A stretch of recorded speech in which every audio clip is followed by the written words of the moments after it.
네, 안녕하세요. 의사결정을 도와주는 남자, 의도남입니다. 오늘은 미국 여행을 하시는 분들에게 적절한 팁의 금액을 상황별로 알려드릴 건데요. 총 5가지 상황을 준비했습니다. 상황별로 미국에서 어떤 상황에서 얼만큼 팁을 줘야 되는지 헷갈리시는 분들에게 도움이 많이 될 것 같습니다.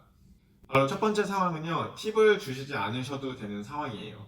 일단 패스트푸드나 뭐 카페, 뭐 버블티, 아이스크림집 등 이렇게 매장에서 주문을 하실 때 앞에서 계산을 하시는 곳 있잖아요. 그런 곳에서는 팁을 기본적으로 주시지 않으셔도 됩니다. 계산하실 때 보시면은 팁에 이제 퍼센티지가 나와서 혹시 팁을 꼭 내야 되나 생각하시는 분들이 있는데 전혀 그러실 필요 없고요. 아이스크림을 여러 개 트라이해서 되게 미안하거나 아니면 되게 친절하게 대해줘서 꼭 주고 싶다 하시는 분들은 이렇게 결제하는데 바로 옆에 보시면은 바구니 같은 데가 있을 거예요. 그래서 바구니 같은 데 이제 현금 일부 이렇게 내시거나 아니면은 카드 결제하시는 분들은 이제 커스텀 팁 이렇게 해서 일부 주실 수도 있고 아니면 퍼센티지로 주실 수도 있습니다.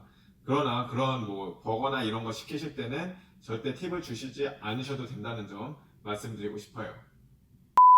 네, 두 번째로는 일반적으로 레스토랑에 식사를 하러 가셨을 때의 경우입니다. 식사를 하러 가셨는데 이제 웨이터나 웨이트리스가 있어서 음식의 주문을 받고 이제 음식을 가져다 주는 그런 식당의 경우에는 15%에서 20%를 내셔야 된다고 생각하시면 될 것 같아요. 저는 주로 점심은 15%, 저녁은 18에서 20%를 주고 있습니다. 이렇게 줘야 되는 이유는 음식점에서 일하는 서버분들이 보통 주마다 있는 최저임금제에 적용을 받지 않아요. 캘리포니아의 경우에는 최저임금이 10불이 넘지만 실제 음식점에서 일하는 분들은 뭐 3불 또는 시간당 5불 이렇게 받고 일을 하고 있습니다. 그래서 저희가 팁을 주지 않으면 이제 적절하게 돈을 못 받고 일을 하는 거기 때문에 꼭 팁을 주셔야 되고요. 이제 서비스 친절도에 따라서 결정을 하시면 될 것 같아요. 제가 여기서 드리고 싶은 팁 2가지는 첫 번째는 이제 영수증에 보통 15%, 18%, 20%가 각각 얼마인지 나와 있어요. 그 가격은 텍스 전에 음식 값에 붙어야 되는 가격이에요. 제가 말하는 퍼센티지는 다 이제 음식 값만 기준으로 말씀을 드린 건데 간혹 가다가 음식점들마다 텍스 붙인 가격에 퍼센트를 붙여서 가이드라인을 제시하는 경우가 있어요. 이런 경우에는 영수증을 꼭 꼼꼼하게 확인하시면 좋을 것 같고요. 또 두 번째 팁은 6명 이상이 식사를 하러 간 경우에는 기본적으로 팁이 포함돼서 나오는 경우가 많아요.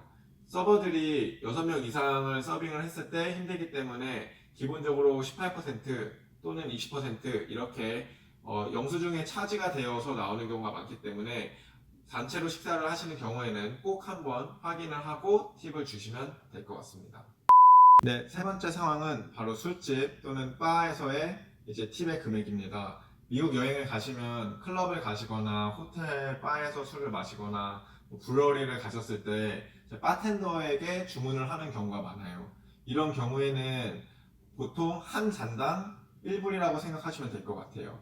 물론 술집 가격마다 차이가 있겠지만 맥주를 마시면은 뭐 7불에서 8불 또는 비싼 칵테일은 15불에서 20불이 넘기 때문에 한 잔마다 사실 꼭 1불을 줘야 된다 이렇게 말씀드리기에는 무리가 있을 수도 있지만 기본적으로는 한 잔에 한 1불씩 이렇게 계산을 하시면 될 것 같아요.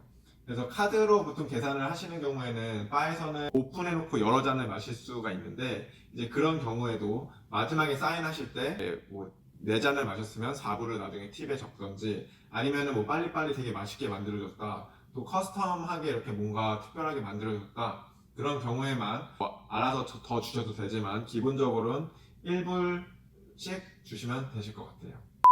네, 네 번째는 바로 호텔 룸 서비스에 대한 팁입니다. 이제 호텔에 투숙하시는 경우에는 룸 서비스를 매일마다 받으시잖아요. 이런 경우에 꼭 팁을 놔야 된다고 생각하시는 분들이 많은데요. 결론부터 다시 말씀드리면 팁을 꼭 주지 않으셔도 됩니다. 네, 옵셔널이라고 생각하시면 될 것 같고요. 그래도 이제 감사한 마음에 드린다고 하시는 경우에는 보통 침대당 1불, 방에 침대가 2개가 있으면 2불을 드리는 거죠. 또는 뭐 사람당 1불 해서 혼자 있으면 1불, 둘이 있으면 2불 이렇게 하시는 경우를 많이 봤는데요. 꼭 이제 팁을 주셔야 된다고 생각은 안 하셔도 될 것 같습니다. 네, 마지막 상황입니다. 5번째 상황도 호텔에서의 팁인데요. 체크인 하실 때 벨보이나 호텔 직원분들이 짐을 들고 방으로 오셨을 경우에 이제 이때는 팁을 드려야 됩니다. 제가 추천드리는 팁의 기준은 이제 캐리어 큰 거 하나당 1불씩.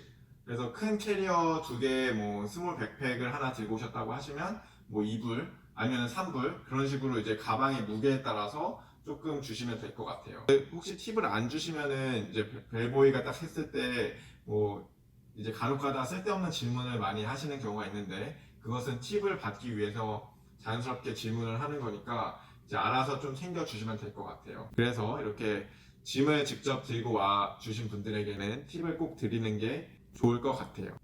네, 이렇게 5가지 상황에 대해서 적절한 팁의 금액에 대해서 말씀을 드렸는데요. 실제 현금이 필요한 경우는 호텔에서의 팁밖에 없는 것 같아요. 그래서 환전을 준비하실 때 대부분 뭐 카드로 이제 사용을 하시겠다 하시는 분들은 그렇게 많은 현금이 필요하지 않을 수도 있을 것 같아요. 다만 비상용이든 이제 호텔에서의 팁 등등 여러 가지 현금이 꼭 필요한 경우가 많이 있으니 어느 정도 환전을 하실 때 알맞게 계획하시면 될 것 같습니다. 네, 이것으로 이제 적절한 팁의 금액에 대해서 말씀을 드렸고요. 제가 혹시 커버하지 못한 경우가 있어서 질문이 있으신 경우에는 제가 답변을 드리도록 하겠습니다. 이상으로 의사결정을 도와주는 남자, 의도남이었습니다. 감사합니다.